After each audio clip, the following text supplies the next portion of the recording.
Hello, everybody, and welcome back to the Big Nick Energy Podcast. As always, I'm your co-host, John Kolnoski, and with me is Marky Capicato. What's up? What's Marky, up? how you doing, buddy? I'm doing great, John. How about yourself? I'm doing all right. I'm doing all right. You know, when we last spoke last week, we were hoping for a little bit of a 3-0 run from our Knicks over the 3 games in between podcast episodes. Hmm. We got the win against Charlotte. We got a bad loss against Detroit, and then the win last night against Toronto.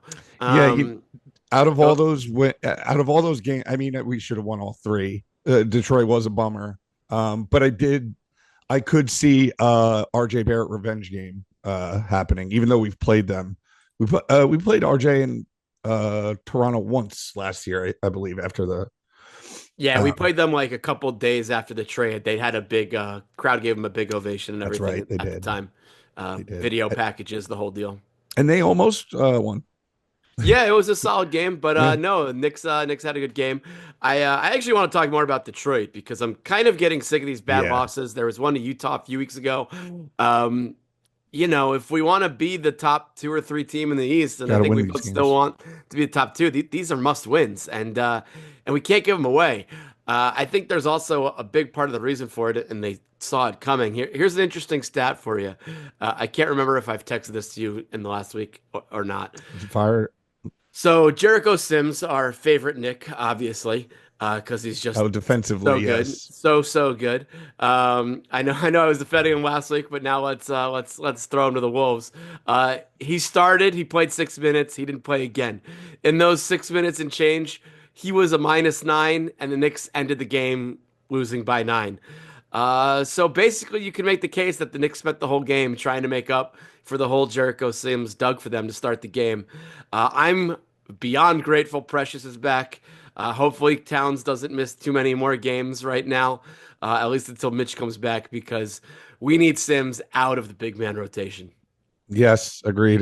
And Precious, I'd like to see him play less at the true center position. You know what I mean? I kind of thought the Knicks during the game last night they would go big with Precious and uh Cat on the floor together, considering that Detroit really doesn't have they have Kelly Olynyk, like who, and what is he, like 6'10"? You You know, mean Toronto? I'm sorry, who did I say? You said Detroit. I'm sorry, we were still kind of bouncing All around good. in each game, but All good. you know what I meant. Um, yeah, no, that's such a bummer to lose that game, and you could point at um, Sims, but also we missed a lot of free throws if I do recall that game as well. Like, Yeah. just I think the team thinks they could just roll on teams, and yeah, are they talented to do that? Yes, but I think they dig themselves these holes where they're like, all right, we played with our food for a bit there, time to make a run, and then they get almost there, but then they didn't take the lead. They hung around with Detroit, but it should have never been that type of game, but it was. Yeah. They made a couple runs, they made it close, but they can never get over the hump. And I agree. It was like they were playing with their food, at least to start the first half and the first quarter. And Yeah, then the rest of the game, it was chasing a deficit that they just could never overtake. and then there's also the fact that I love the advantage that the Garden gives our team, but I hate when dudes, and I know Cunningham's having a good year, but like dudes just come in and become Kobe. Like it's Sure. insane. Like I mean, hey, no it's the other world's team has most to deal famous with arena for a this. reason. Which, yeah, yes, you're absolutely right. So have you seen that clip, by the way? Not to segue too long, but of how Kobe was convinced that he was going to become a Knick. I have seen that clip, Yeah, yes. that was pretty wild. Pretty wild, pretty wild. It would have been a weird time for him to be a Nick, that's for sure. For sure. I mean, we would have been stoked regardless. Like any team would have wanted Kobe at any point in his career, but I think in that era of the Knicks, we would have just rolled our eyes at it and said, sure, whatever. Let's see how this plays out it's because Kobe. it's So yeah, Kobe. It was old Kobe. It was during the chaotic Phil years, I believe. yes, So it's not like I think Kobe would have righted the ship. I think it would have just added to the Knicks circus of the time. But it sure. would have been more Mm. entertaining circus, that's for sure. Hey, let's go to the circus. Ban the elephants, though. We don't like animal cruelty on this show. Speaking of elephants and segues, it was only fairly recently, like within the last year, that I realized the band Cage the Elephant was a sentence about elephants being put in cages and not an elephant named Cage, but that's neither here nor there. Interesting. Never gave it that much thought, but okay. I Yeah, just thought it was a bad band name. fair. That's it. All right, but enough about the past few games. Let's stop looking. Let's stop looking behind us and let's start looking ahead. We are recording this. It is Tuesday night around 8 o'clock Eastern time. The Magic and Bucks are currently playing in the first matchup of the NBA Cup Eastern semifinals, and the winner of the Knicks and Hawks will play the winner of that game. Marky, how you feeling about the big NBA Cup matchup against Trae Young and the Atlanta Hawks tomorrow night? I feel really confident. I also have a buddy who's a huge Atlanta Hawks fan, lives down in Atlanta. I believe he's going to the game. He also is very confident just in his team. But who knows? It's Trae Young versus the world. So Trae Young and his silly ass hair. Let's go. Knicks. I'm feeling pretty confident as well. Um, I do believe that the game is in the Garden, so I think It your is home, yeah. buddy is either flying to New York or lying about going to Oh yeah, no, he's not going. He's going to a game. I just spoke to him on Sunday, it. and he was talking crap, and said something about going to a Hawks game, but not going to this game. I'm sorry, I got confused on that. No, you're good. You're good. But no, I'm excited for it. I want to go ahead to Vegas. I want to see this matchup against the Hawks, get revenge for that early season loss that they shouldn't have lost. Again, talking about games that the Knicks need to Sure. start winning. You know, do the Knicks have a challenge in someone like Dyson Daniels, who's giving Wemby a run at Defensive Player of the Year earlier in the season? Absolutely. Do the Hawks have some good young pieces? Jalen Johnson, their rookie, is it Ricochet or is Ricochet on the Wizards? And I'm thinking of the wrong guy. Um, I don't think he's on the Wizards. I want to say you're right. I did have the Hawks roster up before, but I've since meandered Oh, where are you? from it. Yes, So it is Ricochet. it It is is Ricochet. Ricochet. I was right. Ricochet had that good game against us. Hopefully, we can make the league realize he's not that good and give him a worse one.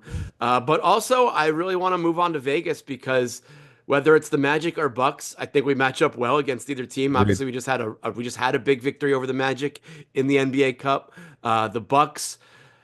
They're playing a weak stretch of their schedule, so they look like they're rounding into form. They still seem to be a mess, so I think they can dismantle them pretty easily. And then, bring on whoever's to see in the West. But give this Knicks team some early, not playoff vibes, but more serious vibes. Give them some bright lights, and Yeah, let's some keep watching them confidence. gel into the contender that we know they are. And we've already beaten the. Granted, it was when the Bucks were early in the season, really mired in their dysfunction, but even still, it's let's see. Yeah, no, I mean, I'm the reason I want to move on to the championship and potentially win the NBA Cup is not so much because I want to win the NBA Cup.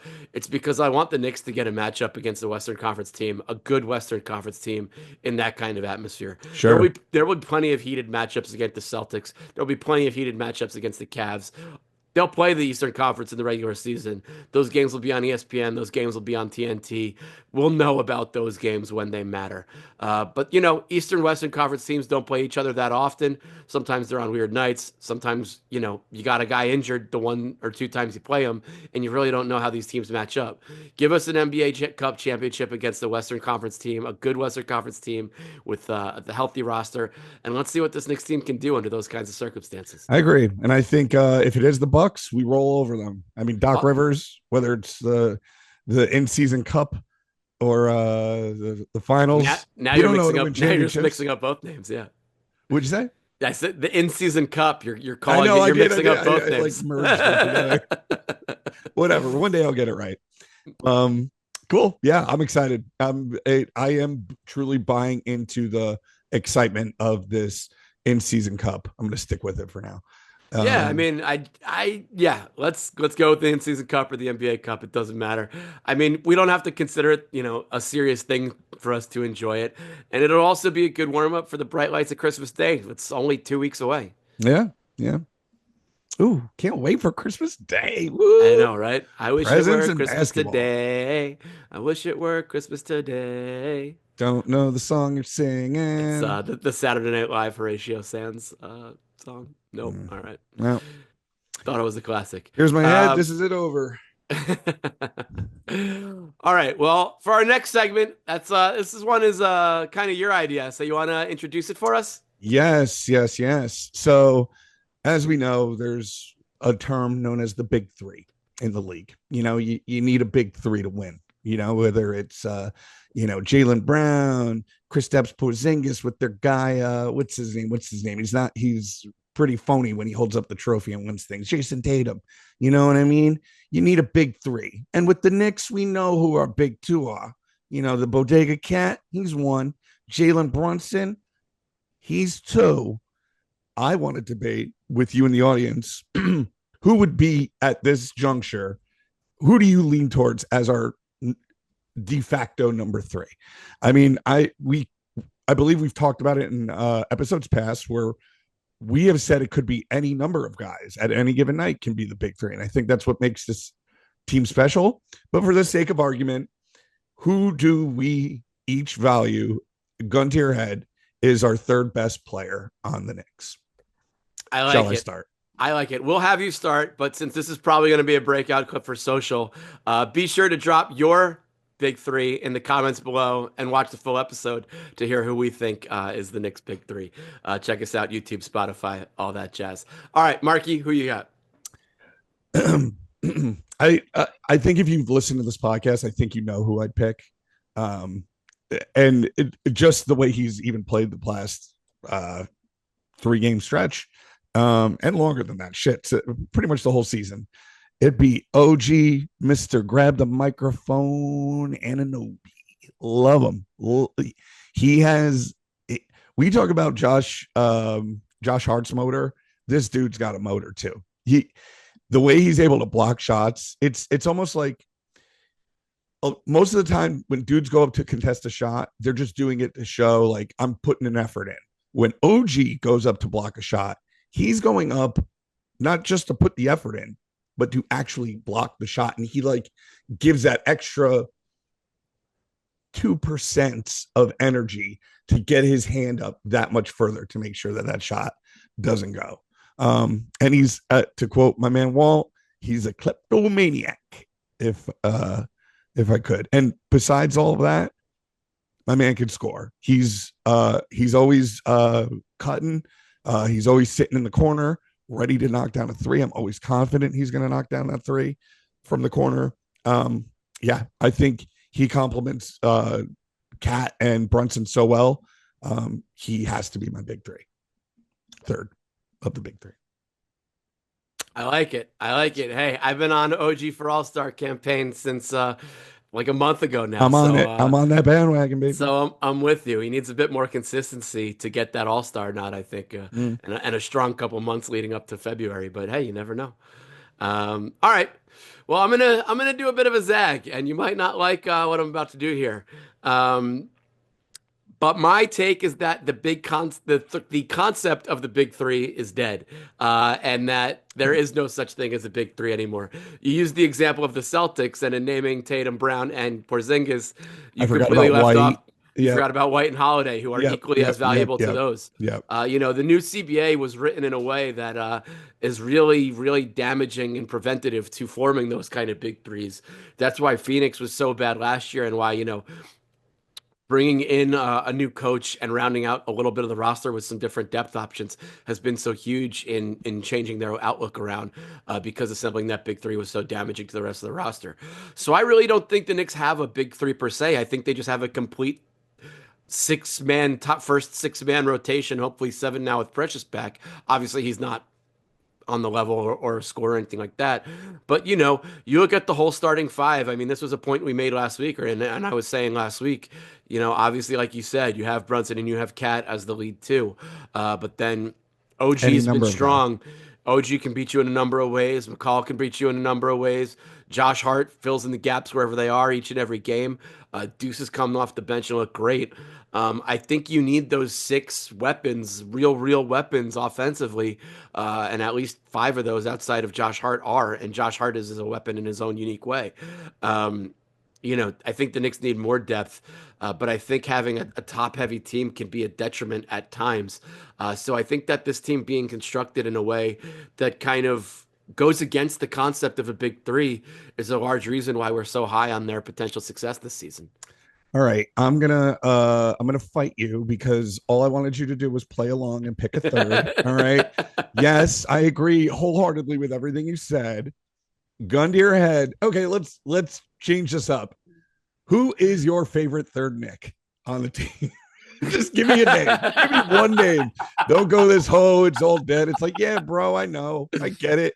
Our team. uh, Do you like McCall better than OG? Do you like I mean, Deuce off the bench? Who's your third guy? Who's your third guy? I mean, if we're going like just heart of hearts, I'm probably gonna go Deuce, just All right. because Fair. who doesn't love Deuce McBride? He's like a mascot who's also good at playing. And he provides such a fun spark off the bench on a team that really needs some bench energy because there isn't much there. Yep. So in my heart of hearts, it's Deuce because I just love Deuce. I don't think he's as big of a weapon as McCall or OG, but I do love me some Deuce. He's a But I pivot. mean, to the point you're making as terms of the third option. I think the way this offense predominantly runs with Brunson and Cat doing the pick and roll, they're not looking for that third option to be a creator. It's who's open on the cut, who's open on the wing, who's open Mm-hmm. in the corner. So that's going to be a different guy depending on where they are in their offensive rotations each and every time, which is why it's so important that it can be any one of three or four different guys. Um, you know, OG's been really great so far this season as being kind of the de facto third guy. I think in a month or so, we'll probably be looking at a stretch of 15 games where McCall's been that guy. So, I think it's going to ebb and flow. I think there's always going to be a lot of consistency from the lead, too.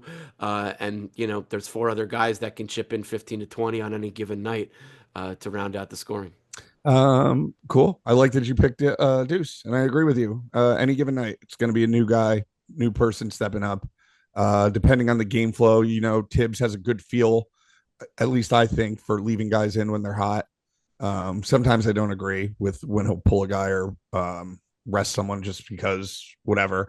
Actually, let me reel that back a little bit. Did you know uh Josh Hart? I don't think this is the order. Maybe it is. McCall, Bridges, Josh Hart, and OG are in the top four in the league with De'Aaron Fox for minutes played. That I did not know that. It doesn't surprise me at all. Yeah, it's insane. Yeah. So I depth, trusting more guys. I don't know that this whether this is sustainable or not. I don't know. I hope it is. Or something or a solution arises, but let's see. Sorry, I just wanted to throw that tidbit. I saw that before. No, I that's a was on the good toilet. tidbit. Nice.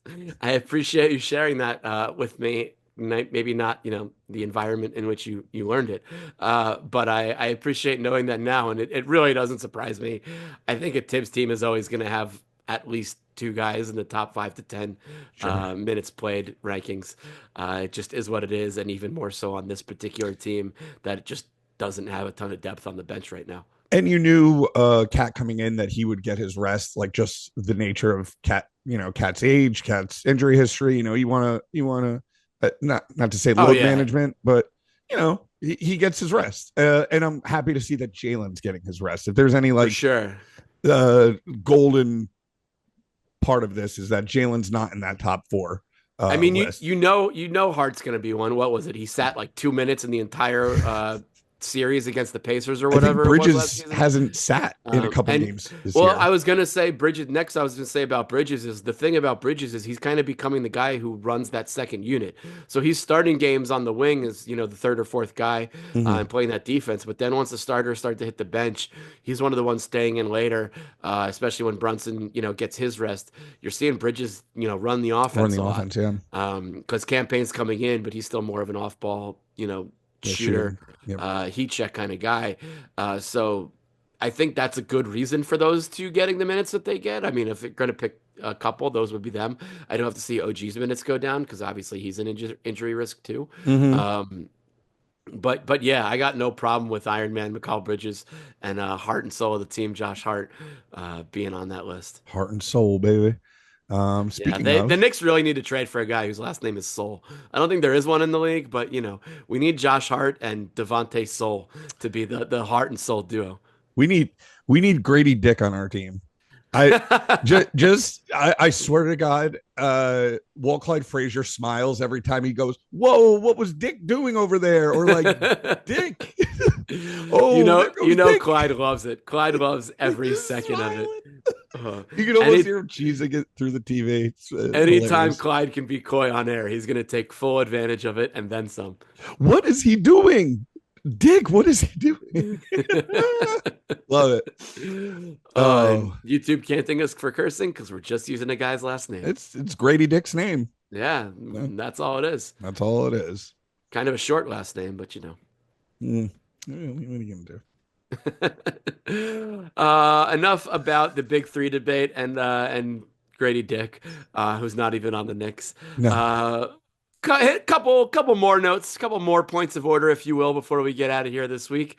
On our weekly check-in, I think we're going to make this a recurring segment at the end of the pod now. sure. Josh Hart triple double watch. No triple double since last week. There was a double double versus the Hornets. So we're still at 2 on the season, trying to get to 10. Josh Hart triple double watch. Not any progress made this week, but hopefully. I still feel good. He'll get to 10. I You do know, too. Also, the double doubles are big. He's always filling up stat sheets, even if it's not a 32. Mhm. I'm with you. We'll Then see. another little fun thing for our listeners this week. Ooh, I still am, and you used to be big into the world of sports cards and collectibles. And if you've been paying attention to that space this week, you might have seen that Josh Luber and his company Ghostwrite have put out little NBA figurines. And thanks to our dear friends over at Mama Breaks Card Breakers on Fanatics shout Live. out. Mostly and whatnot on occasion. They've given us a Dawn Staley Ghostwrite game face, first line of the WNBA product to give away to our listeners. So if you are watching this clip on social media or listening to the podcast, simply like this clip. And be sure to comment below and tag 2 of your friends, and we'll pick out a winner to get this Dawn Staley first edition Ghostface Game Face. Yeah, so that's that. A cool thing about That's these, dope. if you're a fan of NBA media and just good writers in general, Shea Serrano actually did a lot of the writing on these. If you go online, each game face has a little like story blurb that Shea wrote. Shea wrote some of the content that's on the packaging of these Oh, cool. cases and boxes. So yeah, there's a lot of cool sports tie-ins. So yeah, this is a fun thing. If you don't know who Josh Luber is, the CEO and founder of Ghostwrite, he is the original founder of StockX. He's no longer involved there. He was also very big in Fanatics and Topps when Fanatics and Topps took over sports cards a few years ago. Nice. So he's always been in that kind of collectibles and streetwear, just kind of hype beast space, if you will. So we're excited to give this away. Don't forget to like, comment, and tag 2 friends, and we'll pick out a winner by the end of the week. That's really cool. I didn't know it was a Don Staley figure. Yeah, That's dope. and thank you again to our friends at Mama Break, Stephanie. You rule. Also, one of the other breakers over there, Jose, big Knicks fan. So shout out to everyone at Mama Yo, Breaks. shout out Jose and Stephanie. Mama Hell yeah. breaks. Hell yeah. Heck yeah. Excuse me. Eh, Um, heck, hell, shoot, dang, darn. Indeed. I think that mostly covers everything for this week. Marky, so. how you feeling about things? Is there anything we didn't talk about that you wanted to hit on? No, no, not at all. You know what? I like Deuce because he shoots like I did when I used to play ball. high arcing shot, rainbow. Can you I tell like us it. more about when you used to play ball? I want to hear. I want to hear this. No, can't. Actually, you know what? Maybe next week I'll talk a little bit about it. Yeah, Um, but not today. I like it. I like it. it's it's very embarrassing, and I want to make sure that I filter out most of the embarrassing things. We only want to hear the I embarrassing things. know, but I Don't also filter those out. Filter those in. Make there up extra embarrassing things that didn't even happen and add people them to the story. people might catch strays if I just tell it off the cuff right now, and I want to make Even sure I better. We no want no no no. chaos. We They want didn't ask we for want it. we want chaotic engagement. That's the way to get clicks and views and, Eh, Every time I chaotically engage, I accidentally say something that's got to get bleeped or cut or deleted from a whole episode. So let me the viewers will never know about today's restarted NBA never Cup know. segment. Never know. They don't know what we said incorrectly. They don't love you like I love you. Yeah, okay, I think that's it. Wait. All right. Well, I'm gonna need a map to get out of this podcast, if you know what I mean. Hey, Uh, oh, don't forget to follow, like, and subscribe. Follow, like, and subscribe on the YouTube, on the Spotify, on the Apple Podcasts, on everywhere else. Write us in, write to us, bkepod@gmail.com. Give us your thoughts on the Knicks season. Give us some things you want us to talk about. Give us some things you're curious about. We'd love to hear from you. And don't be sure to follow. Don't forget to follow Big Nick Energy on Twitter. That's Big Nick Energy _ on Twitter, or just Big Nick Energy as is on Instagram. Watch clips from the show. Watch the fire memes and buy some sick T-shirts and other new merch items coming soon. heck yeah. You can follow me at John Kolnoski everywhere. Mark, you want to tell the people where they can find you? Google me, baby. Marky Capricano. Just search it. Search I'm it out there. and search Glamour Kills while you're at it. Sure. Do it. That does it for this week. If you haven't noticed, we've moved our recordings and postings up a day. We are now recording Tuesday nights and aiming to be posting on Wednesdays. So we should be able to keep that schedule up for you guys the rest of the way. Though I do know Christmas and New Year's are coming up, and I believe they both fall on a Wednesday. Yeah. So we'll see what happens there. But thank you for listening as always, and be sure to tune again next week. Until then, we'll see you later. Adios. Bye, everybody.